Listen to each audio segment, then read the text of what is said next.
परमात्मा के कोडी कोडी माया जोड़ी और जोड़ भरा एक थैला रे। पहले पुराने समय में ऐसे थैले भर भर कर जमीन में गाड़ दिया करते धनी व्यक्ति। बैंक थे नहीं चोरों के डर से। तो परमात्मा कहते हैं फिर अचानक मृत्यु हो जाती है उनकी। अब वो दबाया दबाया धन जमीन में रह गया ना, बच्चों को बताते वो कि बच्चे खराब ना कर दें। फिर वो सर्प बन के आते हैं वहां पर, धक्के खाते फिर आकर उसमें उसी स्थान पर अपने घर में, क्योंकि धन में आस्था रह जाए फिर वो सर्प बनता है। और सर्प बनकर फिर वो धन ने खोजता हुआ वहां घर में घूमता है और वो पड़ जाता है बच्चों की दृष्टि, फिर उसकी देही तोड़े, उसने मारे लट्ठा गिला। तो कहने का भाव ये है पुण्यात्मा कि कौडी कौडी माया जोड़ी जोड़ भरा एक थैला रे। और खाली आया था तू और खाली ये जागा, संग चले ना ढेला रे। सर्व सोने की लंका थी वो रावण से रणधीरम। एक पलक में रोज बिरोज जीव जम के पड़े जंजीर।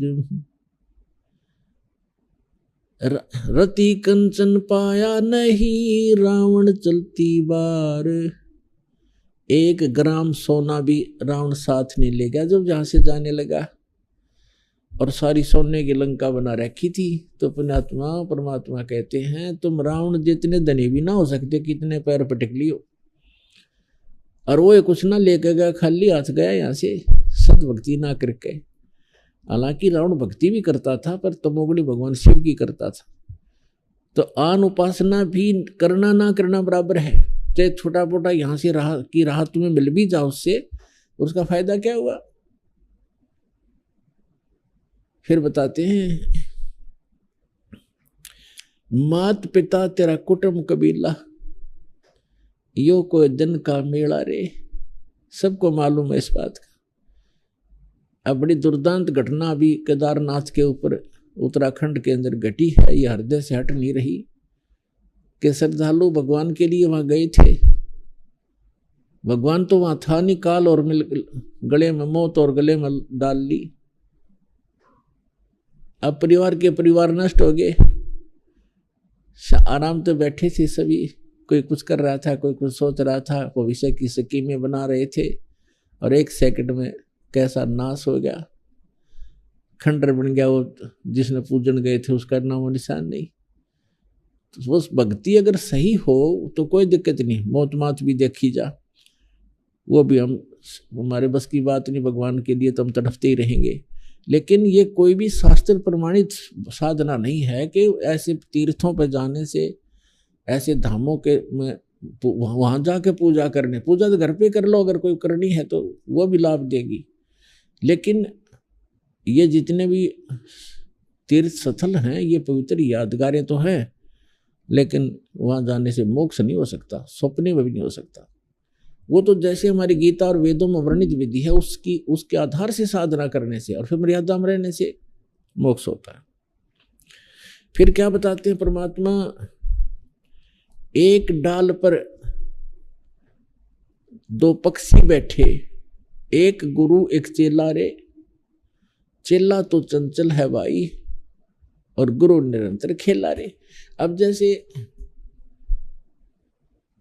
एक यहां तो एक तो बताया तो गुरुजी होते हैं, गुरुजी परमात्मा से परिचित होते हैं और वो अपनी मर्यादा में रहकर भक्ति करते हैं। और चेला थोड़ा चंचल होता है, पक्षी तो वो भी होता है। चेला इतना गहराई से ज्ञान ना समझकर वो भक्ति करता तो है, लेकिन फिर भी थोड़ी बहुत उछल कूद उसमें रहती ही है।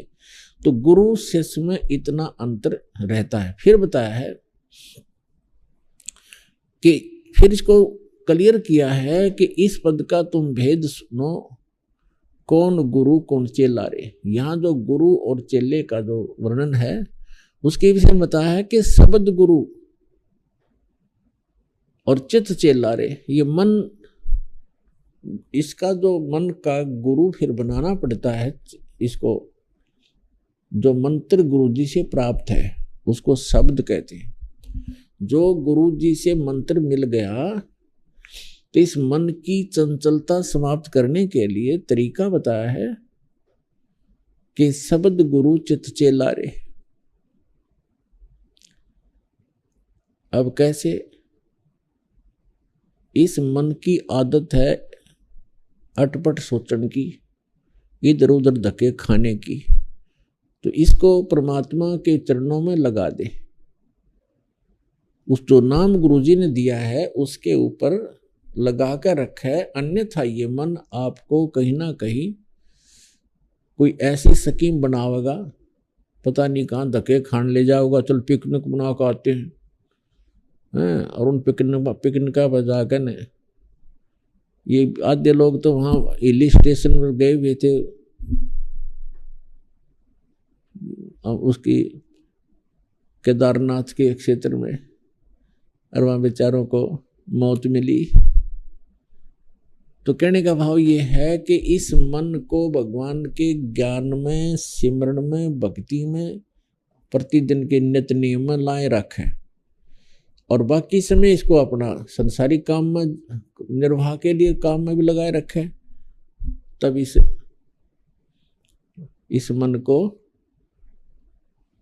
इस मन से हम जूझेंगे, तभी हम